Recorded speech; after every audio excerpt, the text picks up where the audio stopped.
Looking good. I guess we're ready to go. Good evening, ladies and gentlemen. I'm Jeff Adams, and as I'm looking around the room, I'm guessing pretty much everyone here knows this is the Icebox Radio Theater.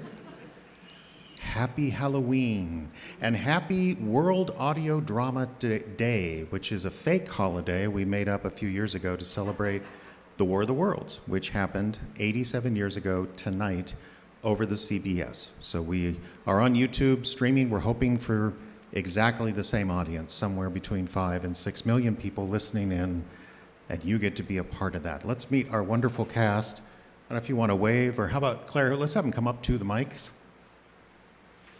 We can do kind of a sound check and say hello. From Psalm FM Radio, fantastic radio personality, he's been here a lot. It's Dalton Johnson. Give him a big round. Thank you. Thank you. Thank you. Would not be a show without this next gentleman. Ladies and gentlemen, the man of 1,000 voices. He'll be playing Van Helsing in this production of Dracula, Justin Kempla. As the city librarian, she's officially the smartest person in town. I know this, of course. But in this play, she gets bit by a vampire. Diane Adams. Well, yes. And Diane, of course, is next to our next performer so that she looks even taller. Ayla McIntosh, the lovely, the talented. Hello. Okay, so we are live on YouTube. We're also going to be live on our streaming radio station. A little bit of housekeeping. We're going to start Dracula in just a bit. Before that, of course, some wonderful comedy and whatnot. We will be taking a break midway through, so we'll let you know when that's happening. And, of course, Lois Lundeen here. What did we decide on the beer and the wine, Lois? Are we doing that? Yes. Okay, there is booze if you need it. Save a case for me. All right, my favorite part of the show. Looking good, Claire? Okay. IBRT going live in 5, 4, 3.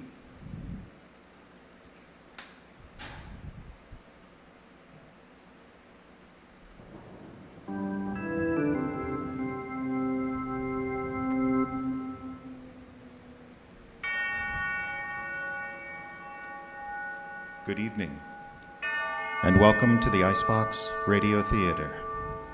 Tonight we come to you live from the John Faith Little Theater in International Falls for an evening of scares. Outside, the weather has turned chilly. Dry leaves blow up and down the city streets, and the waxing moon shines furtively through the foreboding clouds. Yet here and there, bright lights glow in the gloom. Jack-o'-lanterns, home displays of skeletons and killer clowns, tell you that spooky season has arrived once again. It's Halloween, and we at the IBRT are happy to add to the mood with a seasonal offering, a familiar story, but told in an unfamiliar way. A story of Transylvanian castles and ships crewed by dead men. A story of a woman in white and a scientist of the occult. And most of all, it is the story of a count from a distant land who has come thousands of miles to feed on the blood of the living. Tonight, the Icebox Radio Theater presents Dracula, based on the novel by Bram Stoker, adapted for radio by the Mercury Theater of the Air and Orson Welles. But first, a word from our sponsor.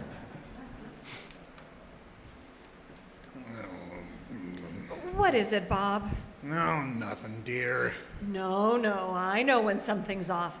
Now out with it. Well, it's Halloween season again.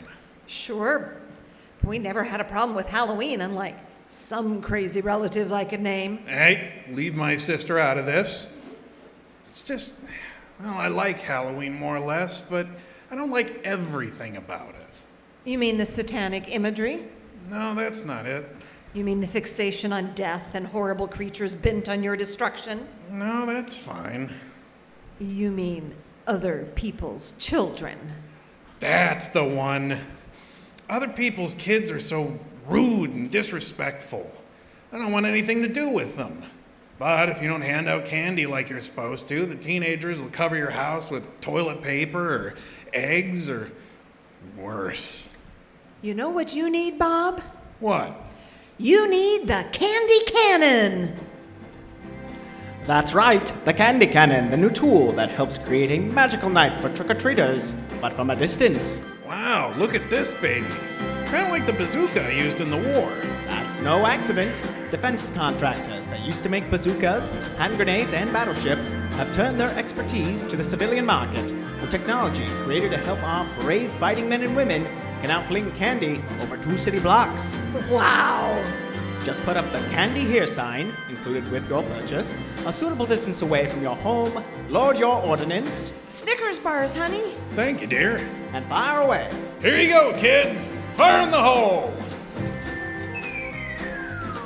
Wow. Check out that accuracy. And it can fire many different kinds of sweets, from fun-sized candy bars to full-size candy bars, even individual M&Ms or candy corns. That's right, with the candy cannon, Halloween can be a family holiday where you don't spend all night awkwardly interacting with somebody else's kid who's only after the peanut butter cups. Now I can finally stay close to home and enjoy a quiet evening watching old black and white horror movies on TV. Thank you, Candy Cannon. And if you order now, we'll throw in a dozen caramel apple hand grenades absolutely free. They detonate with flavor. So enjoy this holiday for a change with the Candy Cannon.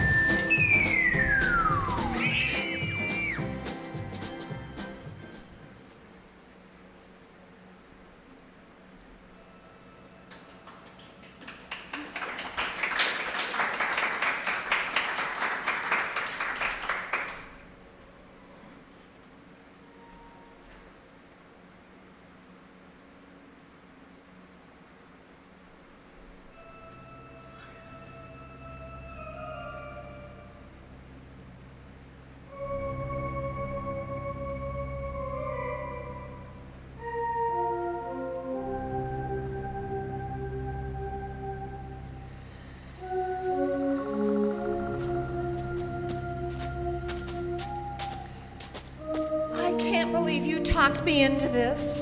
Oh, just come on. It'll be fun. It's not fun. The woods are not fun at night. They're terrifying. Which is the point. What? Well, it's the point this time of year. It's Halloween. We're supposed to be someplace scary. Denise. Remember when we snuck into Nightmare on Elm Street 4?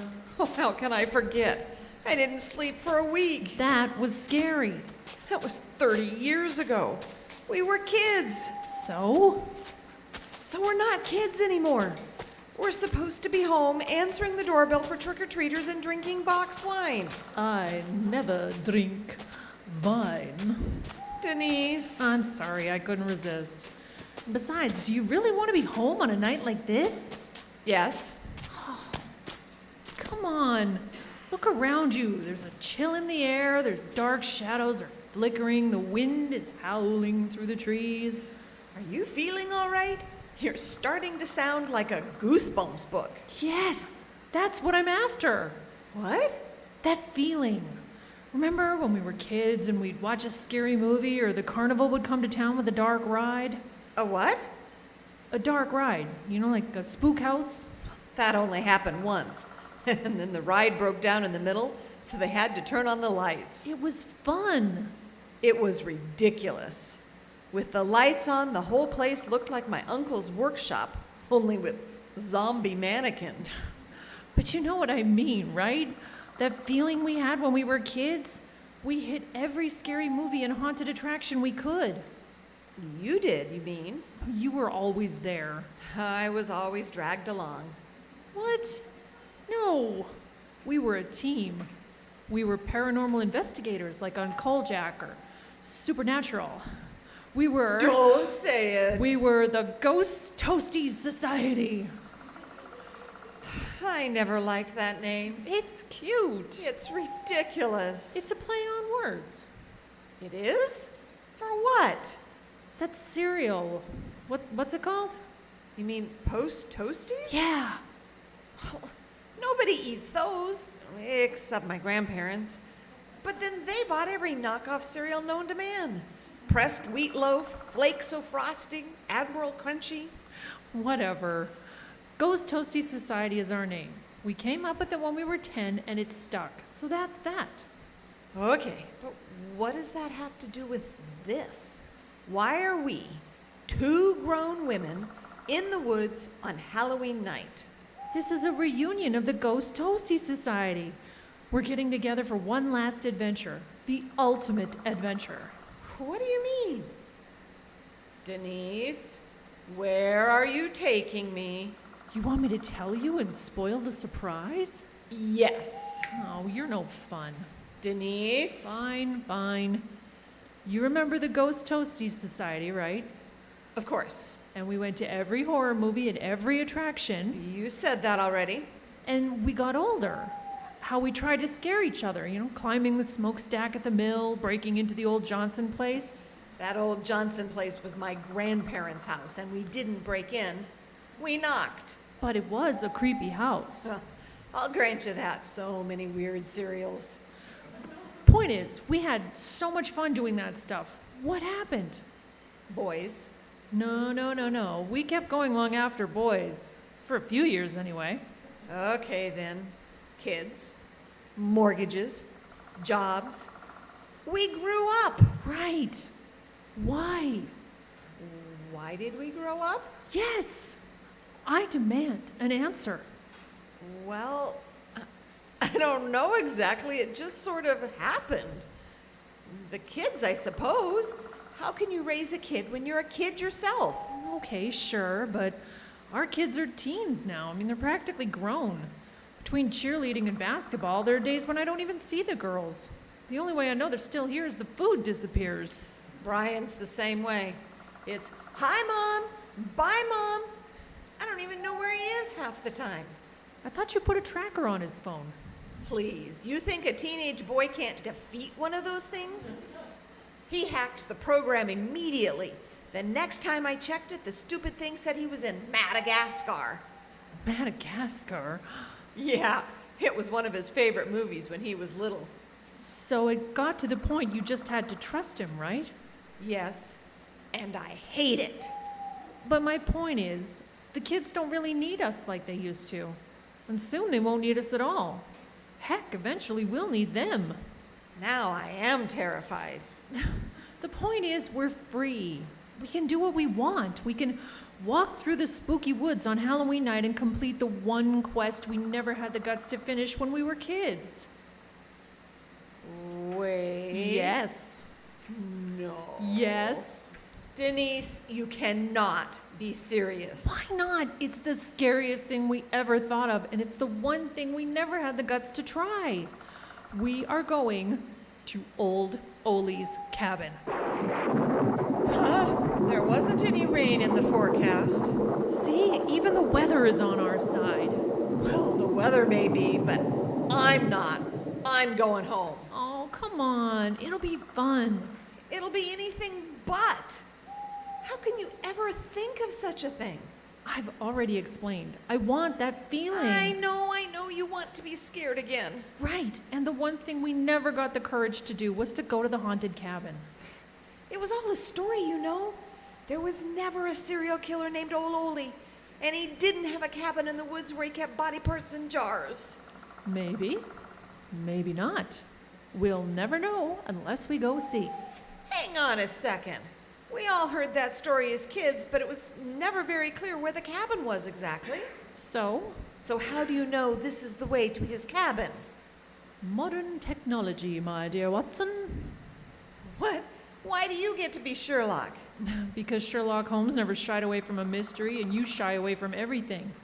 You used to turn the box of Count Chocula backwards so you didn't have to see his face. Well, okay, that's fair. But how do you know this is the way to Old Ole's cabin? Google Maps. What? I looked on Google Maps, satellite view. This path leads to a clearing in the woods where there's a cabin. I asked around and no one knows who it belongs to. It's deserted. So you think it's Old Ole's? Sure, why not? So your big Halloween adventure is just trespassing. Okay, takes a little imagination, I'll admit, but think about it. Spooky path through the woods, a lone cabin, dark and foreboding. We get there, run up to the door and knock, and then run away, giggling like idiots. You dragged me into the woods for a ding-dong ditch? Yes! Like when we were kids. Oh, can't you just come along with me one more time? I'm going home. Please? This is ridiculous. Please. Fine. Yay! But the cabin's not occupied, right? Maybe. Or maybe there's a man inside sharpening his axe. Or maybe there's a woman inside watching TV like we should be. Come with me, and then I promise we can go back to your place and answer the door for trick-or-treaters. Good, because I've been craving an almond joy all month, and Bob's going to eat them all if I don't get back there. Okay. Did you really feel like I dragged you along? Huh? Well, you said earlier you felt like I dragged you along to the horror movies. Oh, you mean when we were kids? Yeah, kind of. You could have said something. We could have done something else. You were my friend, and it wasn't all bad. That movie with Don Knotts was pretty fun. The Ghost and Mr. Chicken? Yeah. Didn't we watch that in your basement? I watched it. You looked through your fingers. And it wasn't even scary. It was so. There was a pipe organ with bloody fingerprints on the keys and a painting that bled real blood. Ugh. I couldn't look at my grandma's reprint of the Mona Lisa for a month after that. It was technically a comedy, you know? We went to way scarier movies later. I am well aware.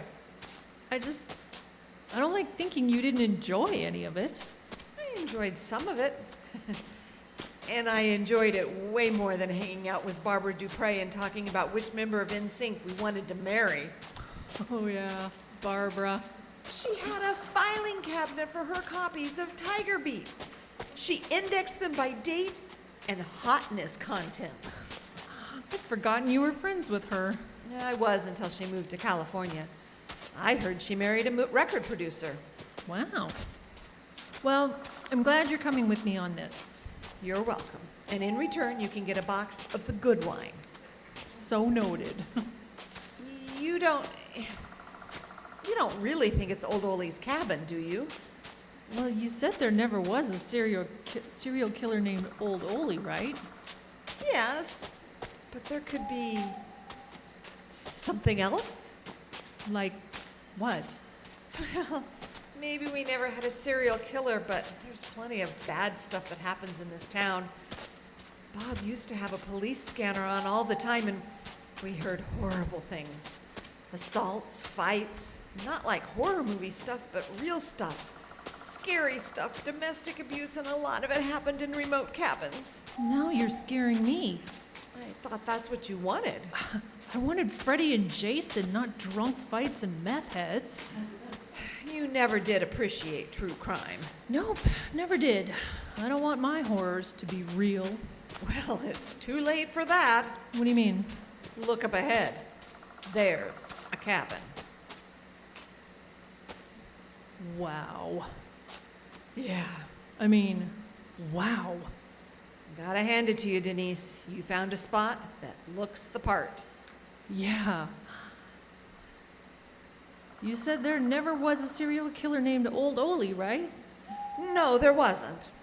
So you just want to run up and knock on the door, right? Right. Okay, Okay. here we go.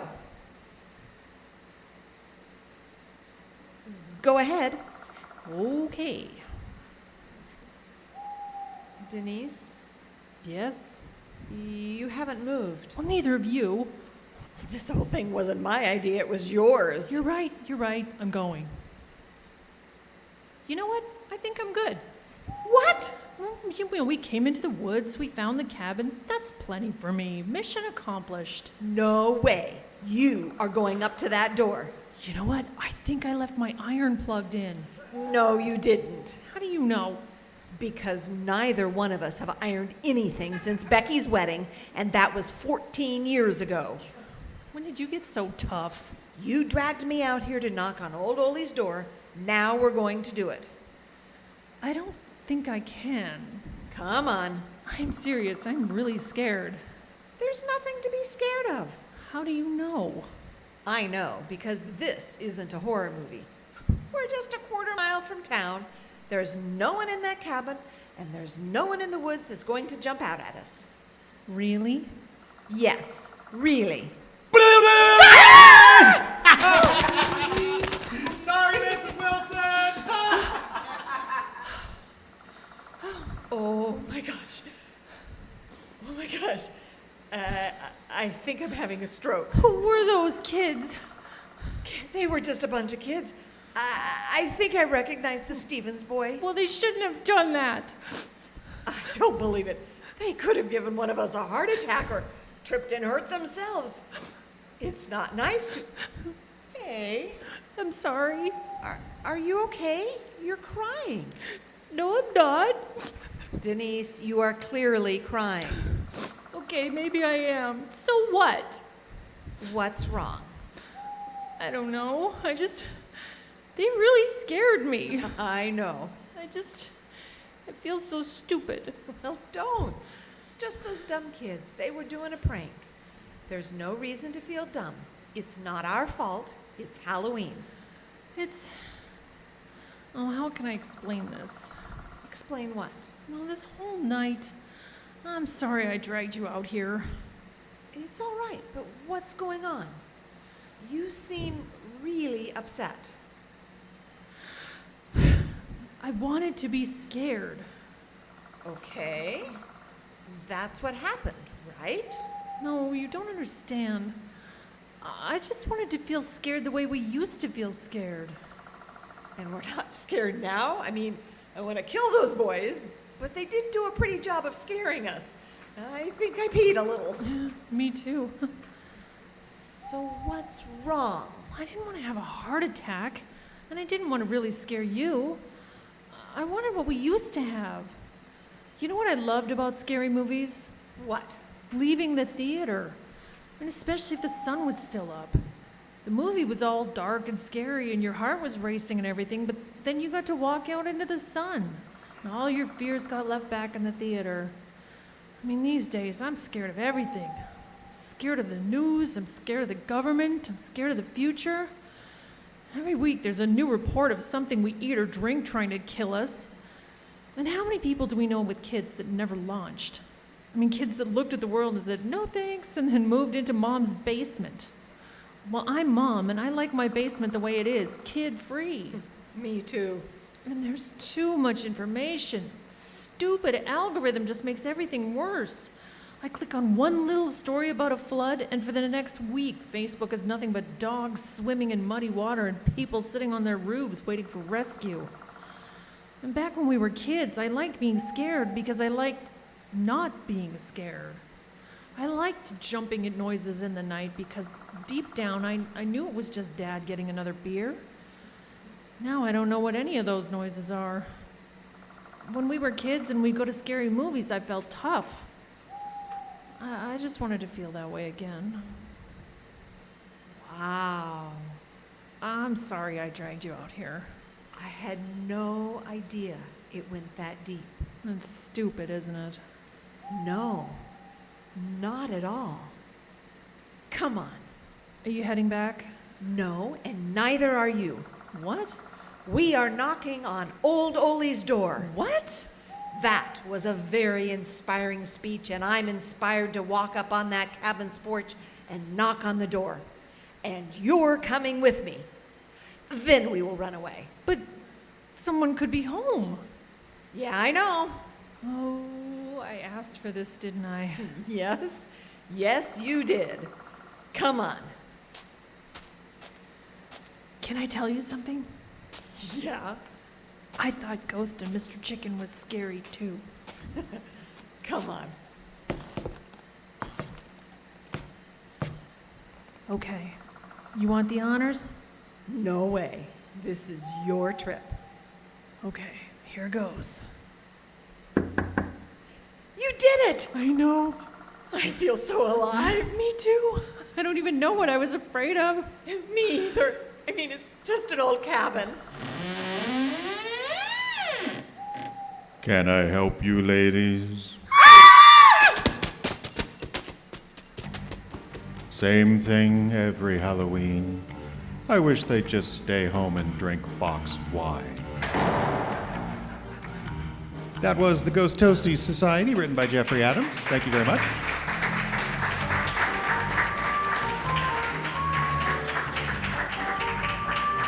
Diane Adams was Carol, and Ayla McIntosh was Denise. One more round of applause for the ladies.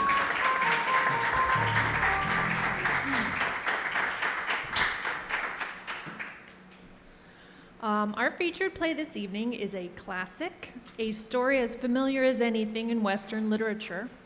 Dracula first made his appearance in 1897 with the publication of the novel by Bram Stoker. Its place in the collective consciousness was cemented in 1931 when Hungarian actor Bela Lugosi brought the titular count to life in the movie adaptation based on a popular stage play. But that play and film differed from the novel in many important ways, and it wasn't until 1938 that the public heard a dramatic telling of the story that was true to Stoker's vision. This telling, created during an all-night scriptwriting binge at Reuben's Restaurant in New York City, was written by John Houseman and Orson Welles. It was first broadcast by the Mercury Theater on the air on July 11, 1938, over the CBS network. 3 months later, Wells and the Mercury Theater would present another fantastic story by a British author, The War of the Worlds, and our world was changed forever. Tonight, we are happy to bring the Mercury Theater's premiere broadcast to you over the internet airwaves. So come back with us now to a distant place, a place of castles and sailing ships, where mysterious figures stalk the city streets in search of human blood. Stand by. A young doctor by the name of Arthur Seward has a story to tell you. The story of Dracula.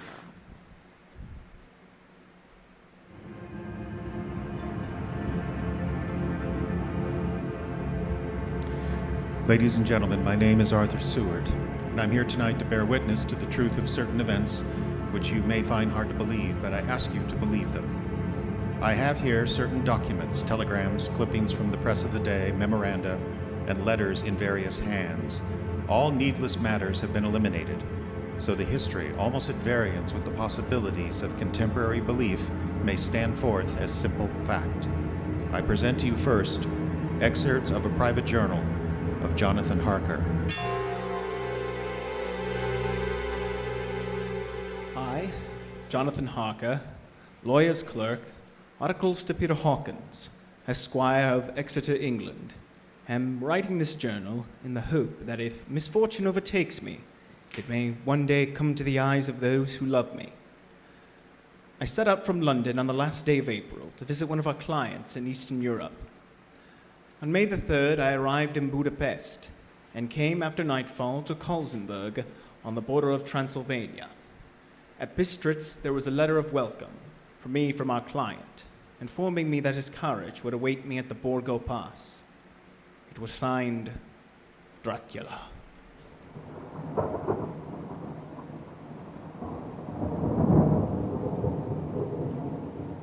Bukovina! Coach for Bukovina! The road was rough, but still we seemed to fly over it with feverish haste. When it grew dark, there seemed to be some excitement among the passengers. They kept speaking to the driver and looking at me and urging him on with the greatest speed. The crazy coach rocks from its great leather springs. The mountains seemed to come nearer to us on either side. Coachman! Coachman! What is it? Where are we? You're nearing your destination, young heir. This is the Borgo Pass. There were black, rolling clouds overhead, and in the air, the heavy, oppressive sense of thunder. Now we were through the pass. Young heir is not expected after all? You are early tonight, my friends. A coach with 4 horses had drawn up beside us. Let me help you, sir. The coachman smiled, and the lamplight fell on a hard-looking mouth with berry red lips and a sharp-looking teeth as white as ivory. We began to move. I looked back. The coach and its passengers had vanished from sight. We swept into the darkness of the past. I struck a match. It was within a few minutes of midnight. Then a dog began to howl somewhere far down the road. The wind was rising, moaning and whistling through the rocks, and the branches of the trees crashed together as we swept along. It grew colder and colder still, and fine powdery snow began to fall. The baying of wolves sounded nearer and nearer, as though they were closing round us from every side. We kept on ascending, always ascending. The howling of wolves was growing less.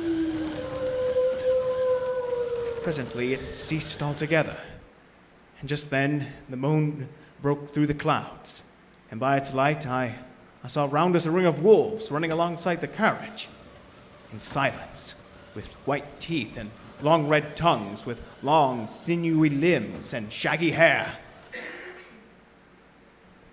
Welcome to my house. I must have fallen asleep. The carriage had pulled up in the courtyard of a vast ruined castle. The coachman was nowhere to be seen. Welcome to my house. Come freely, go safely, and leave something of the happiness you bring. Count Dracula? I am Dracula. The face was strong, very strong, aquiline. The mouth, so far as I could see under the heavy moustache, was fixed and rather cruel looking, with peculiarly sharp white teeth. You hear them, Mr. Harker? The wolves? The children of the night. As you say, Mr. Harker, the wolves. Come now. There are many things you must tell me tomorrow. Of England and of the estate you have purchased for me. Yes. The estate is called Carfax, I believe. Yes, that's so. But now I will detain you no longer. You will find your room in readiness, and I advise you not to leave it during the night. This castle's on the very edge of a terrible precipice. A stone falling from the window would fall 1,000 feet without touching anything. I explored. There are doors everywhere, and all of them locked. The door to the great hall, the door to the courtyard. Every door in the castle is closed, bolted against me. Castle Dracula is a prison, and I am a prisoner.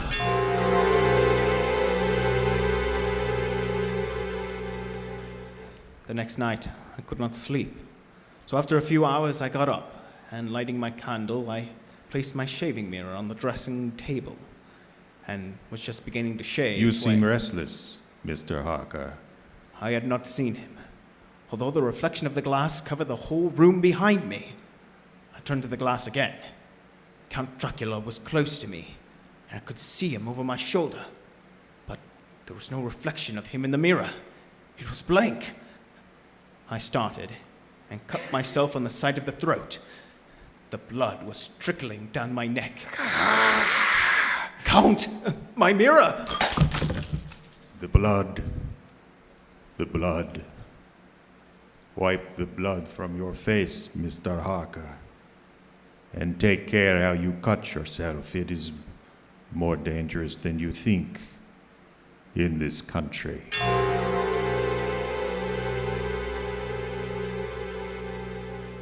When I awoke, I found most of my things were gone.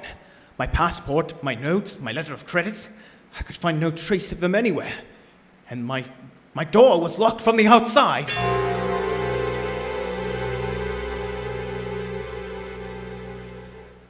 June 20th. There is some kind of work going on in the castle.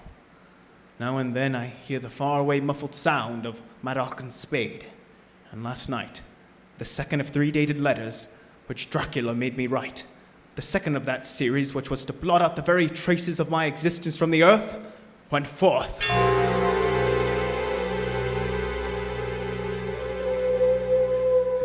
Count Dracula. Yes, my friend. Well, what of me? When am I free? When can I leave this place? Free? Mr. Harker, you are always free. You want to leave. Would you like to leave tonight? Yes, in God's name! My dear young friend, not an hour shall wait you in my house against your will. Come, follow me.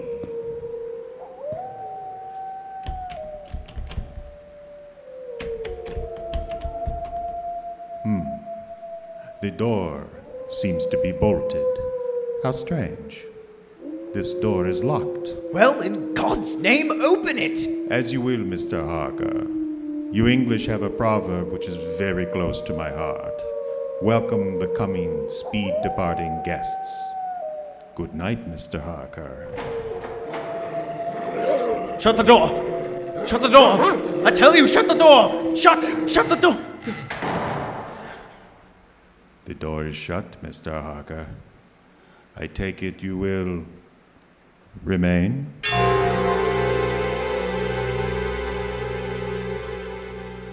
Morning, June the 30th. These may be the last words I ever write in this diary. Oh, God, preserve my sanity. I have never seen Count Dracula by day. At sunrise, at the first cock crow, he is gone. I don't understand these things. Only know that the wolves are baying and that he is a man with hair on the palms of his hands, with sharp teeth and no blood on his face. He casts no shadow. He cannot be seen in a glass, and he moves like a bat across the sheer face of the castle walls. He eats no food, and is mortally afraid of the crucifix. As I write this, I hear in the courtyard the rolling of heavy wheels and cracking of whips. And there is, in the passageway below, a pound of heavy boxes being set down, boxes shaped like coffins. And I know what they hold. The boxes are filled with holy earth from the chapel beneath the castle.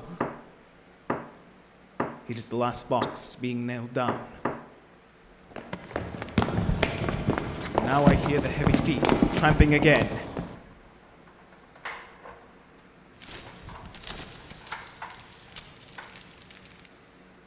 The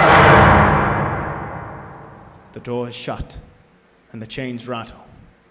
In the courtyard and down the rocky way, the roll of heavy wheels, the cracks of whips. Help! Help! Help! The wagons have gone. I'm alone in the castle. I'm alone in the castle. I'm alone.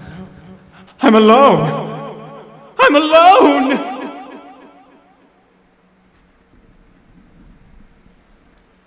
Ladies and gentlemen, this is Dr. Seward. Mr. Harker's journal terminates at this point. I now present as evidence a clipping dated August of that year from the Yorkshire Telegraph from our correspondent in Whitby. One of the greatest and most sudden of storms on record was experienced here today. The weather's been somewhat sultry, but Saturday evening was fine. A band was playing, the piers were crowded with holidaymakers. The wind fell away entirely during the evening, and there was a dead calm. There was but a few lights at sea. The only sail noticeable was a foreign schooner under full canvas. That was seemingly going westward. A little after midnight came a strange sound from over the sea, and high overhead the air began to carry a strange, faint, hollow booming. Then without warning the tempest broke, and there, with all sails set, was the foreign schooner, rushing with terrific speed toward the shore. A searchlight was turned on her, and there, lashed to the helm, was a corpse.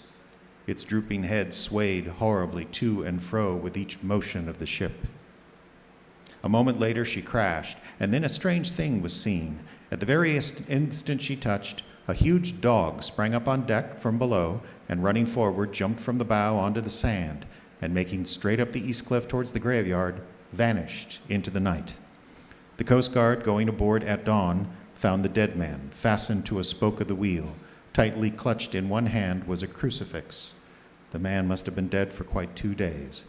In the pocket of the dead man's coat was found a bottle, carefully corked, containing a roll of paper. This proved to be an addendum to the ship's log. There was found on board only a small amount of cargo, and that of a most unusual nature. Apparently, the ship carried nothing but earth, common earth, packed away in wooden boxes shaped very much like coffins.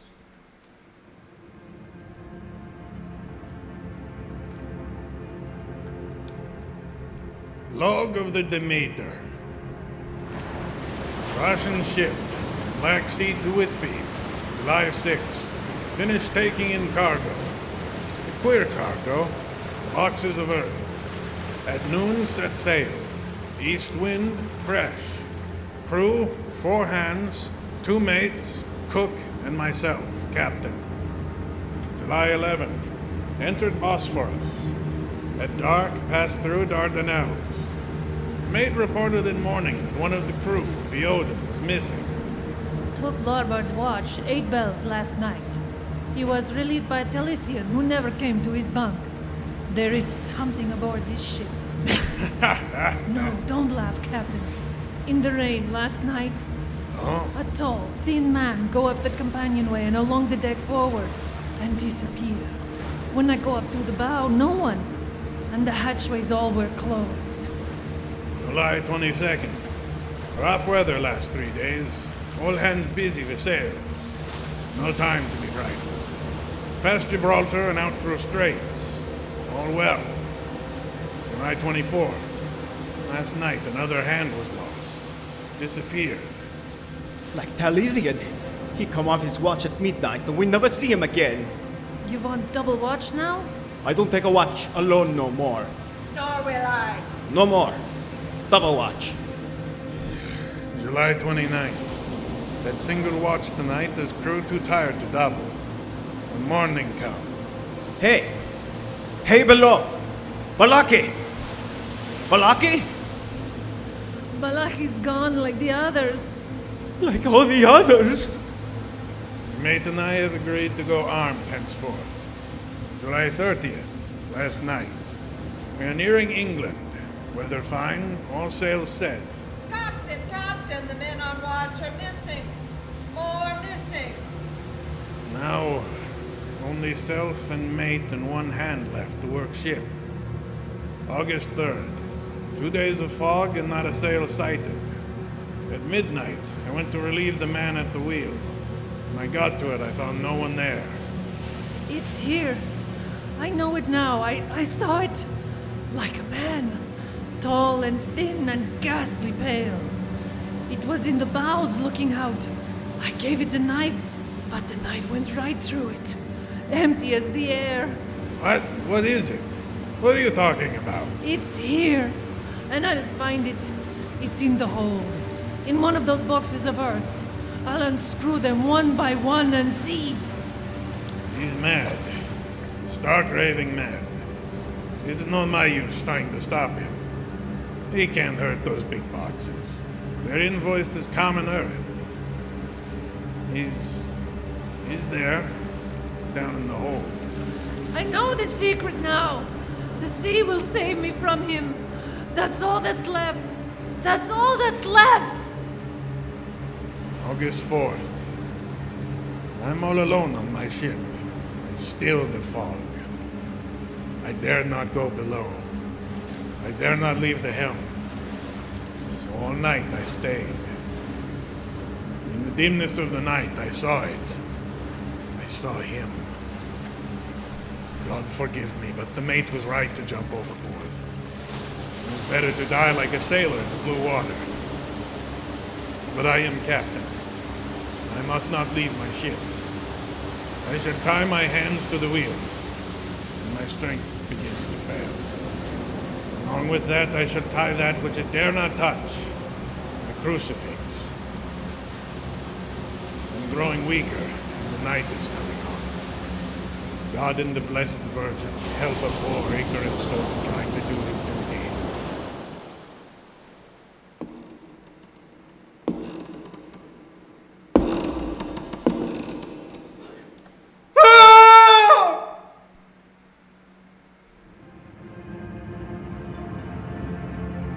You are listening to Dracula by the Icebox Radio Theater. We pause in our program now for a brief intermission. Stay tuned.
Welcome back. We return very quickly. Oh, I'm not going to read that. Never mind. Welcome back to Dracula from the Icebox Radio Theater. Lots of adventure yet ahead. But first, of course, a word from our sponsor.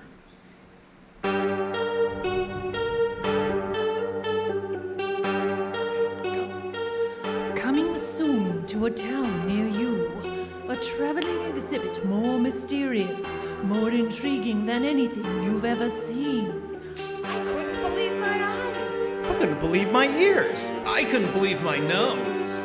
A museum full of the most cursed and diabolical objects known to man. My heart was racing. I couldn't catch my breath. I peed a little. It's spectacular. It's fascinating.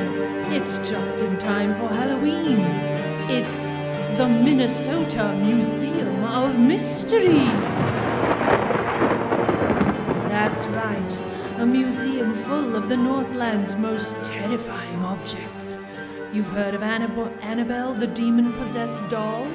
Meet Little Jessie, the statue of former Governor Jesse Ventura that gives off the mysterious odor of lutefisk. Is that what that is? See the amazing television of doom that plays the 1977 Super Bowl where the Vikings lost to the Raiders over and over again, no matter what channel you tune to. See the stop sign of indecision.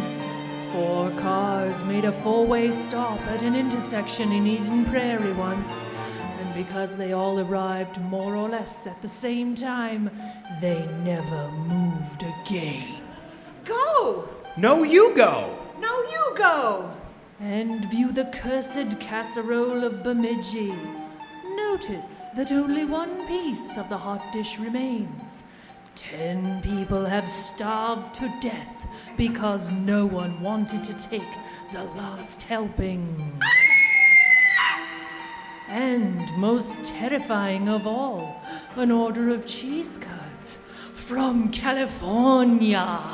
No. No! These and many, many more exhibits await you at the Minnesota Museum of Mysteries, coming soon to a town near you. Feeling sort of uncomfortable has never been more terrifying. And worst of all, No refunds at the Minnesota Museum of Mysteries.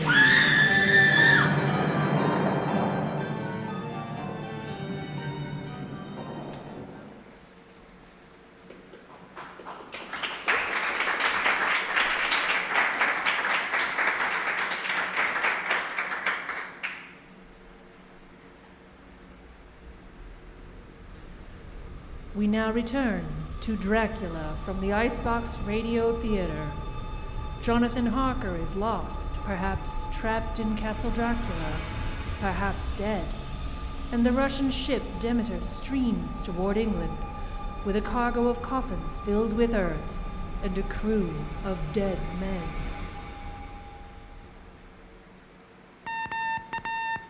Telegram, Seward, Purfleet to Van Helsing, Amsterdam.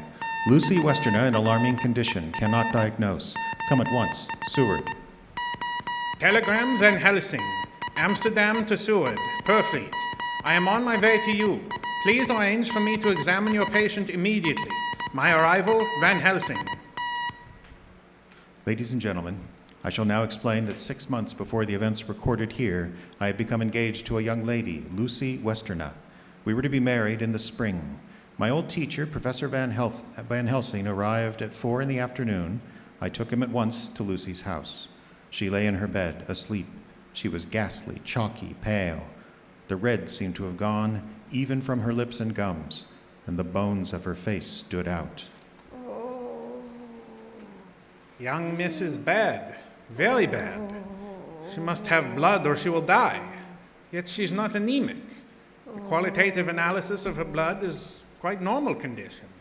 It is strange. I do not like to think how strange. Look. My God, her throat, look.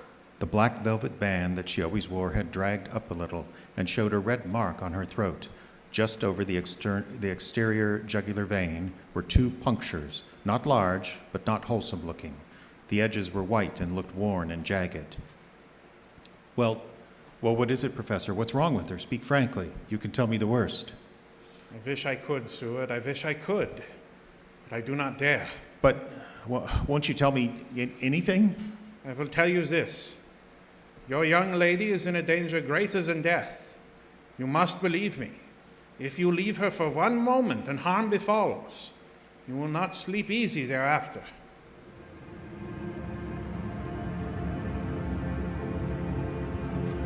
September 8th. I sat up all night with Lucy.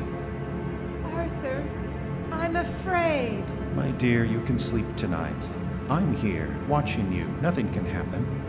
And I promise, at any sign of bad dreams, if I see anything at all, I'll wake you at once. You will? Will you really? Then I'll sleep. I sat all night by her bedside. She did not wake once during the night, although the boughs or a bat or something flapped almost angrily against the window pane. September 12th, still quoting from my private journals. At this point that I received a message from Purfleet, it read, 10:20 p.m., St. John's Hospital, serious complications, case 891. Your immediate presence in London imperative. I had no choice. Some time later, a paper was found among Lucy Westerner's belongings. I write this and leave it to be seen, so that no one by any chance may get into trouble through me. I went to bed as usual, taking care that the window was closed as Dr. Van Helsing had directed. About 2 in the morning, I awakened. I went to the door and called out, "Arthur! Arthur!" There was no answer.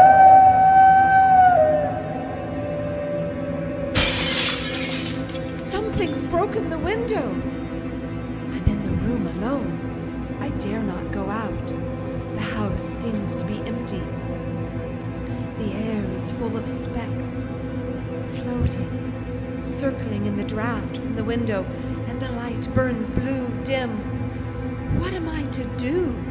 Something very sweet and very bitter all around me, like I'm sinking into deep water. You shall be flesh of my flesh, blood of my blood. September 13th, late. Only resolution and habit can compel me to make an entry tonight. We found her, sprawled on the floor, and there was a draft in the room from the broken window. Her throat was bare, showing the 2 wounds that looked horrible, white, mangled. We are too late, my friend. We've failed. God's will be done. She's dying. Yes, she's dying. Stay beside her. It will make much difference, mark me, whether she dies conscious or in her sleep. It was late in the afternoon before she opened her eyes. Arthur, oh my love, I'm so glad you've come. I took her hand and knelt beside her. Her breath came and went like a tired, peaceful child's. And then the light from the setting sun fell on her face. And then, insensibly, a strange change came over her. Her eyes grew suddenly dull and hard. Her breathing was heavy. Her mouth opened, and the pale gums drawn back made her teeth look large and sharp. Arthur, ah, my love, I'm so glad you've come. Kiss me. Bend down and kiss me. Run for your life! Run for your living soul and hers! Lucy! She's dead! Poor girl. There's peace for her at last. It's the end. Not so. It is only the beginning. Wait and see.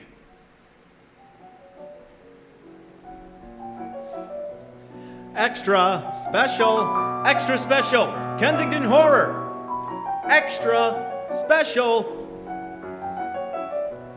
Westminster Gazette, September 25th, A Hampstead Mystery, The Kensington Horror, the stabbing woman, and the woman in black are vividly recalled to mind by a series of events that have taken place recently in the neighborhood of Hampstead.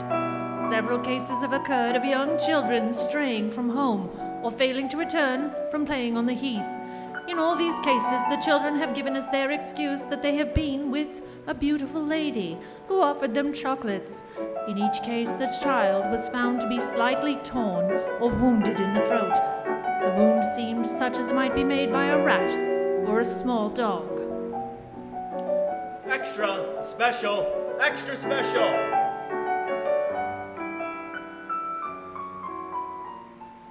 Extra special, extra special. The Hampstead Horror. Read about the beautiful lady. Read about the beautiful lady. Extra special. The Hampstead Horror. Another child injured by the beautiful lady. We've just received intelligence that another child missed last night was only discovered late in the morning. Has the same tiny wound in the throat. Well, Seward, what do you think of that? You mean to tell me, my friends, that you still have no suspicion as to what poor Lucy died of? Nervous prostration followed by a great loss or waste of blood. And how was the blood wasted or lost? You are a clever man, my friend, and a good doctor, but you do not believe that there are things you cannot understand. You are wrong, Seward. Are you aware of all the mysteries of life and death? Can you tell me why in the pampas there are bats that come at night and open the veins of cattle and horses? Suck dry those veins, How on some islands of the western seas there are bats which hang on trees all day. Then when the sailors sleep on deck because it's hot, sweep down on them, and in the morning are found dead men, as white as Miss Lucy was. I understand none of these things. After tonight, Seward, if you dare to come with me, perhaps then you will understand.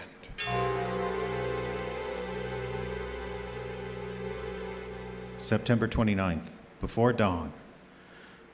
Now it is done, and I would sooner die 1,000 deaths than to live again what I did this night. We will spend the night, you and I, here in this churchyard where Miss Lucy is buried. We enter the tomb. And then? We open the coffin. You shall yet be convinced. Take care, Van Helsing. Miss Lucy is dead, is that not so? Then there can be no wrong to her. But if she's not dead. With some difficulty, we found the Westerner tomb. I took a place behind a yew tree on one side of the tomb, Van Helsing on the other. I was chilled and frightened. Suddenly, I saw something moving between the two yew trees, a dim, white figure which held something at its breast. The figure stopped. I could not see the face, for it was bent down over what I saw to be a fair-haired child. There was a sharp little cry, such as a child gives in his sleep, or a dog as it lies before the fire and dreams. Then the thing saw us. She drew back with an angry snarl. Her lovely, blood-stained mouth grew into an open square.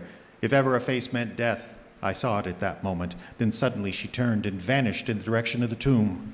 The child is not harmed. We leave him in a safe place for the police to find him. There's more to do. Come. Now we're in the tomb. There in the coffin, the thing lay, like a nightmare of Lucy, the pointed teeth, the blood-stained mouth. Van Helsing never looked up. From his bag, he took out a book, his operating knives, a heavy hammer, and a round wooden stake, 2 or 3 inches thick, sharpened to a fine point, and hardened over a fire. Seward, the life of this unhappy woman has just begun. Then she becomes what you call undead. There comes with the chains the curse of immortality. She cannot die, but must go on, age after age, adding new victims. Because of all that die because of the preying of the undead, become undead themselves. Undead and prey on others. So the circle goes on, ever widening, as of the ripples from a stone thrown into water. But if this lady, this undead, be made to rest as true dead, then the soul of this poor lady whom we love should again be free. Tell me, what am I to do? Take this stake in your left hand, the hammer in your right. Yes. Place the point over the heart. Yes. Then I begin a prayer for the dead. In God's name, strike. Yeah. Are you ready? Now. Domini Deus es Priste, vide de vivi, comamus tus, dex culum tate petri.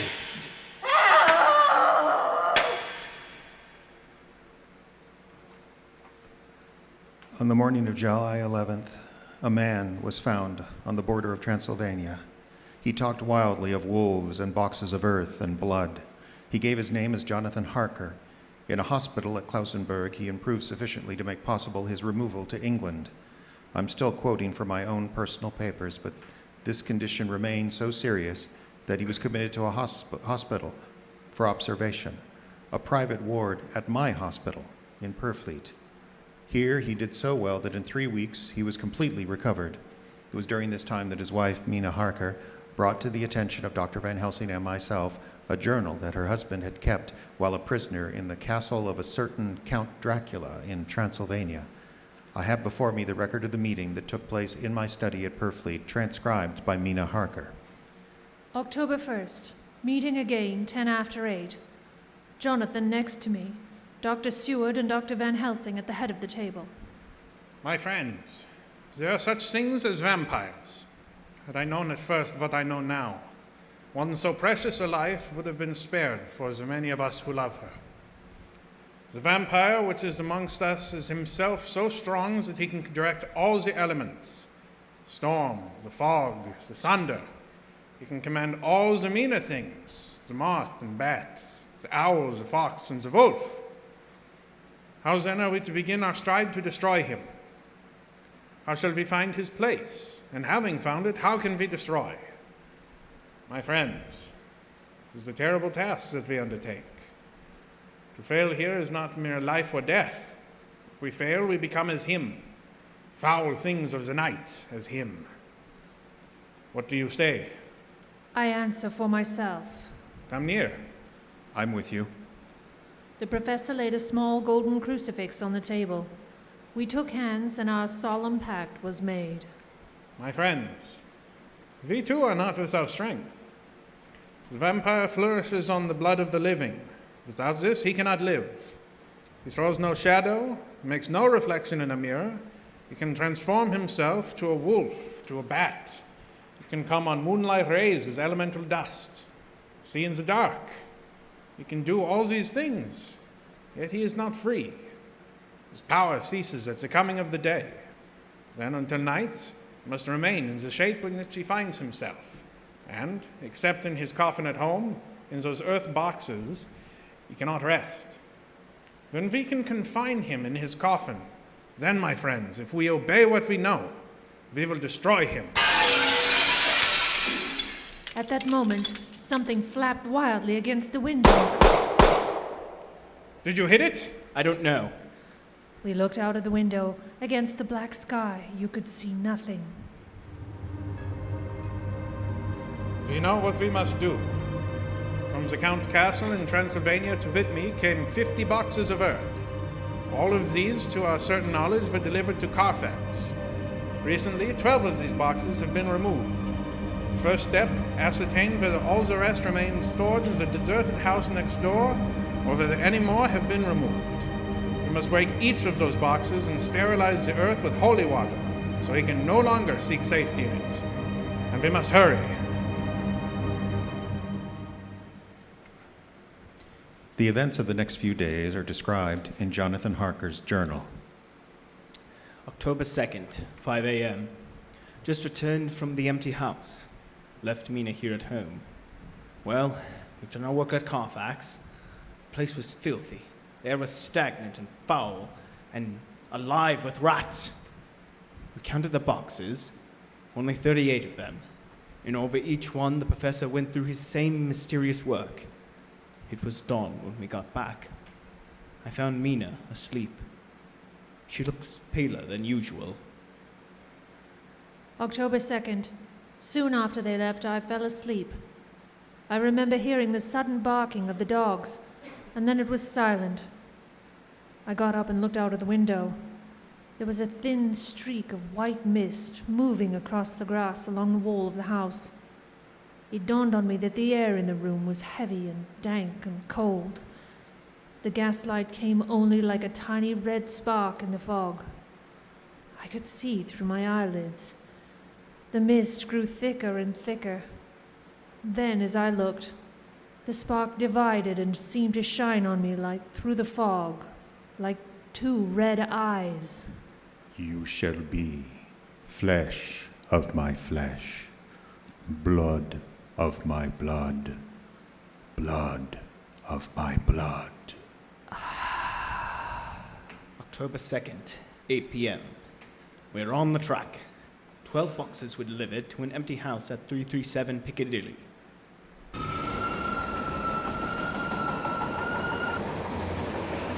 My dear friends, until the sun sets tonight, Dracula must retain whatever form he has now. We have this day to hunt out all of his lairs and sterilize them. Then he will have no place he can move and hide. But we have only until sunset.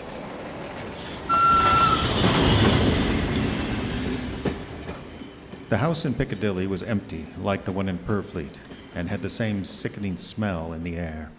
On the table, we found a clothes brush and a comb and a basin, the latter containing dirty water, which was reddened as if with blood. The boxes are back here. 8, 9, 10, 11. Only 11? There's a 12th box somewhere. Gentlemen, it is after 6. The sun is setting. We've no time to lose. He will return at any moment. Open the boxes. Quiet.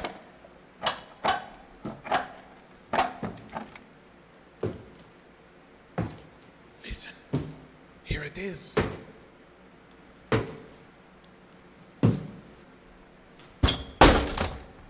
It is he!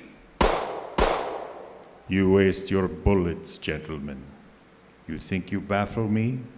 You, with your pale faces all in a row, like sheep at the butcher's.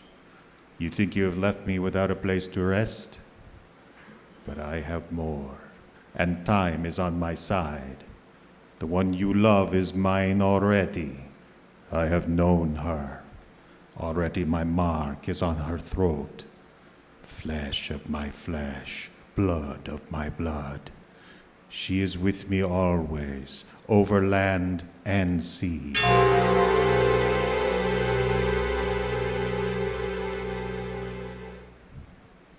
October 4th, morning. Another meeting in the study at Purfleet.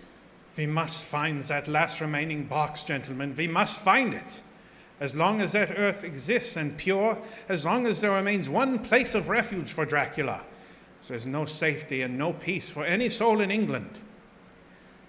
And for the undead, never peace so long as he lives. Blood of my blood, blood of my blood. Mina! How do you know that? Quiet, quiet! With me always, over land and sea. Mina, darling, how did you know what Dracula said, that those... I don't know. The words just came. Strange. There are times when somehow I feel that I'm with him. At sunset? Yes, just at sunset, and again at sunrise. Dr. Van Helsing, if I could at that time, could you... Have you the courage? The courage for what? What do you mean? Dr. Van Helsing here will question me. I will question her, yes, in a state of hypnosis. The one you love is already mine, he said. She is with me always, over land or sea. Ah, Count Dracula. She is not entirely yours yet. And if she is with him in spirit while she remains with us in body, we can know where he is.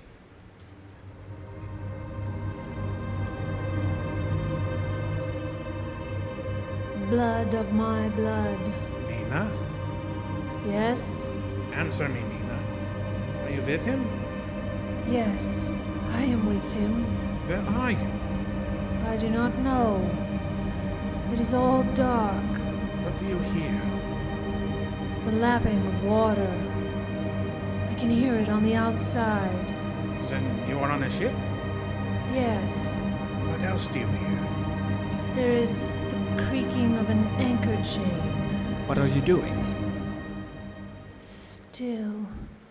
Oh, so still. It is like death. It is like death. Here is a report from the Matson Peabody Ships Brokers, dated October 5th.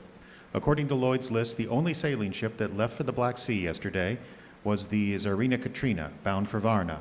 Somehow, before she sailed, a man came alongside, all in black, driving a cart, and in the cart, a great box. This he lifted down single-handed and carried below. No one remembers having seen him after that, as a heavy mist came up over Doolittle Dock until sailing time, though the rest of London Harbor remained perfectly clear. Our plans are made. The average sailing time from London to the Black Sea is 3 weeks. We can travel overland to the same place in 3 days. We will be waiting there for him when he arrives. October 15th, arrived Varna about 5 o'clock. Mina seems stronger.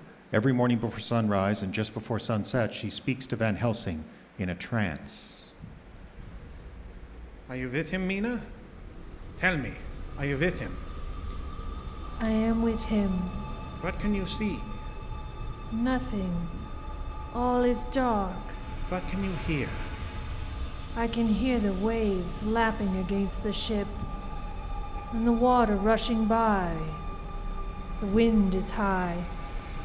I can hear it in the shrouds, and the bow throws back the foam. So the Tsarina Katrina is still at sea, hastily to Varna. The Count cannot cross running water, so he cannot leave the ship without being observed.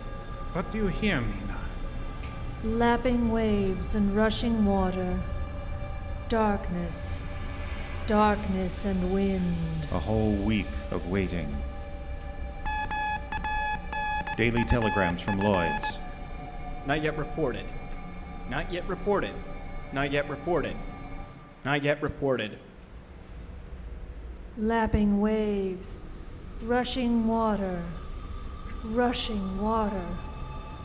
Creeping mass. Darkness. Darkness and wind. October 24th. Telegram. Lloyd's. London to Harker. Tsarina Katrina reported this morning. From Dardanelles. Lloyd's, London to Harker, October 28th. Tsarina Katrina in heavy fog reported entering Galatz Harbor at 1 o'clock today. Galatz. Galatz is 38 hours from here, and the first train for Galatz leaves at 6:30 tomorrow morning. My friends, we have lost.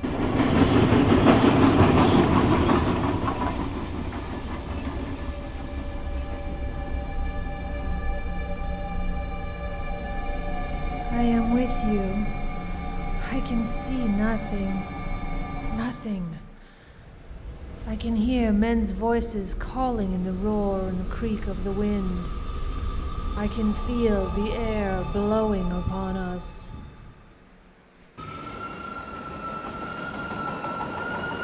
October 29th, evening. We are due between 2 and 3 in the morning, but already at Bucharest, we are 3 hours late.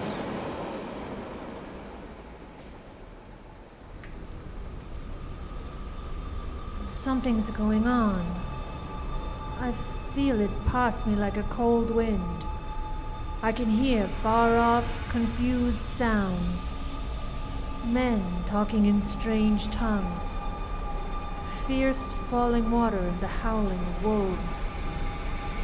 There is another sound. How queer a sound.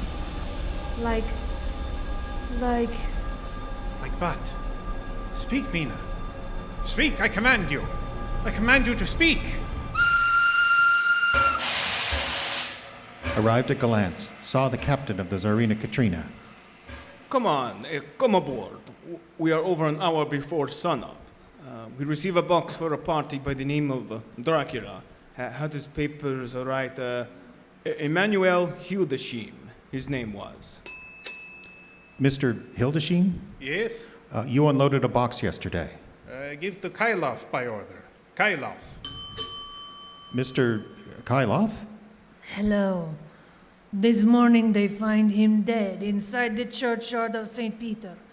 They find him dead with his throat torn open. October 30th, evening. There are two ways in which Dracula can get back to his own place, by land or by water. We've examined the map and find the most likely river is the Sereth. You and I, Seward, will charter a steam launch and follow him up the river. Van Helsing and Mina will take a train to Veresti, and from there... From there, we will go in the track where Harker went to Bistritz over to Borgo. If you have not caught him before, we will be meeting Dracula there.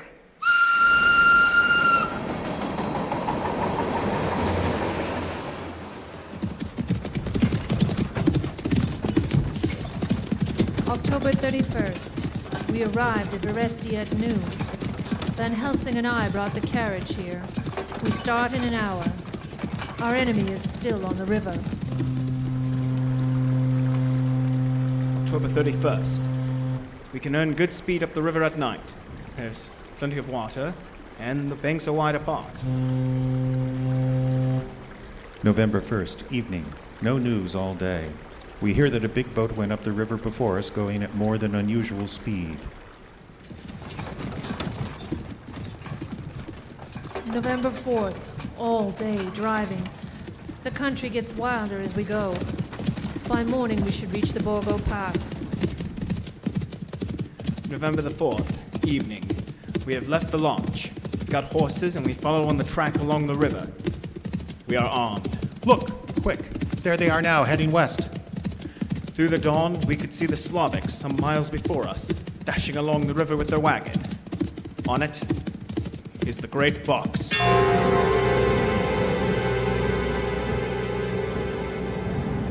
Late in the afternoon, we leave the Borgo Pass. Van Helsing! Look! Look! We could see a long way all around. Far off, beyond the wild waste of snow, was the river, like a black ribbon curling. Between us and the river, not far off, came a group of men, mounted Slavics, hurrying along. In the midst of them was a wagon that swept from side to side. On the wagon was a great box. Look! We see the two horses following fast, coming up from the south, Seward and Harker.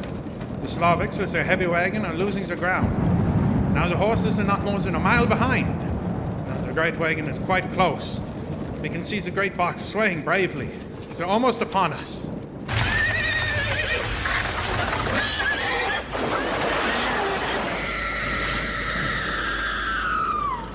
Now has happened a strange thing. The wagon smashed into a great rock buried in the snow, lost its front wheels, and turned over on its side, jammed against a stone. The horses tore loose from their traces and bolted. The Slavics scatter and vanish after them. Then silence. Silence like comes after ringing a bell. Look! His face! It is Dracula, sprawled out stiff and twisted in the smear of his own holy earth. The box, in falling, has emptied their dirt on the snow. His face is old-looking. The skin is like paper. Dr. Seward, there's no time. Look at the sun. Sunset! In 1 minute, there is darkness, and he is forever lost to us. Have you the stake of wood and the hammer? Yes. Now, Seward, pray for us. Kneel down and pray. Harker, the stake of wood over his heart. Be not afraid, Harker. Do not look into his eyes. The hammer. Now, Harker, strike. Strike! Flesh of my flesh, guilt of my guilt, death of my death. Speak and be manifest in the instant of your master's peril. Elements of darkness, rain, evil wind, mist, and mold. Intense. The others couldn't, but somehow I can hear him speaking behind his eyes.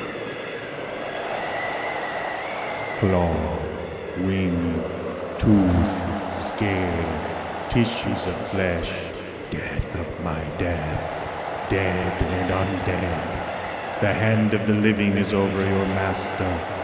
Console me, my children, the instant is no longer than a space between two heartbeats. But the night is not here, and I am lonely. Come to your master, my children. Beguile him now in the instant of his peril. Beguile him with the sound of your names: claw, wing, tooth, scale, tissue of flesh. Claw, wing, tooth, scale, tissue of flesh. Strike, Harker! Strike! Here, one very dear to me has not yet answered. My love, Mina. There is less than a minute between me and the night. You must speak for me. You must speak with my heart. Give them to me. Jonathan, give them to me. The stake and the hammer. Harker! I shall not forget that moment. The look on poor Mina's face as she stood there, the angry scar standing out on her throat, her eyes like living coals in the last red of the sunset. She had torn the stake and the hammer out of my hands with the strength of an animal. Mina, do you know what you have done, woman? Do you know what you have done to us? You've released him. The evil is free. Look, the sun! As we looked down at Dracula, the eyes saw the sinking sun, and the hate in them turned to triumph. Flesh of my flesh, come to me, my love. Come into the night and the darkness. You have served me well, my love, my bride, my...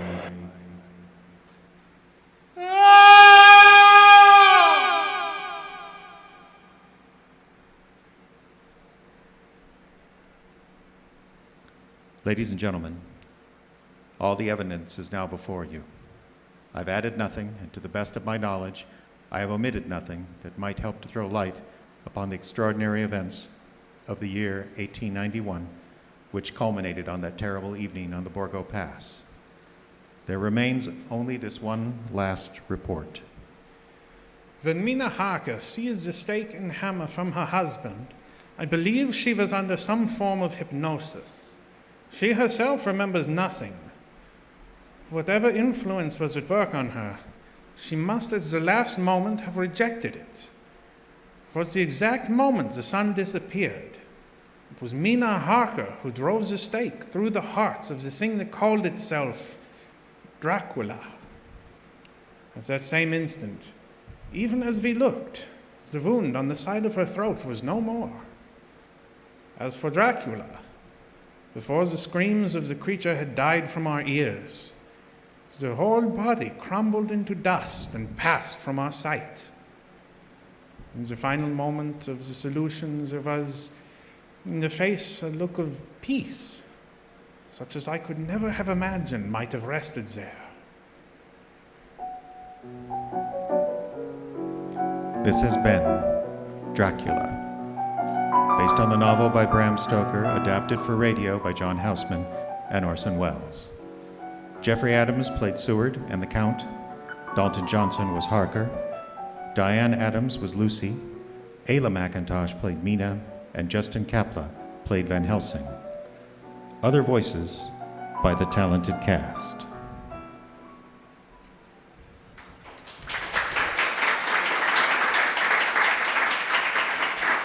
Want to introduce them again? Ayla McIntosh, ladies and gentlemen. Diane Adams. Justin Kapla.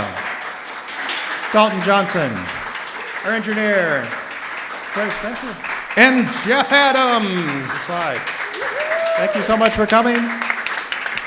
We will be back on this stage in about a month on November 29th for A Christmas Carol. Hope to see you then. Have a good night and happy Halloween.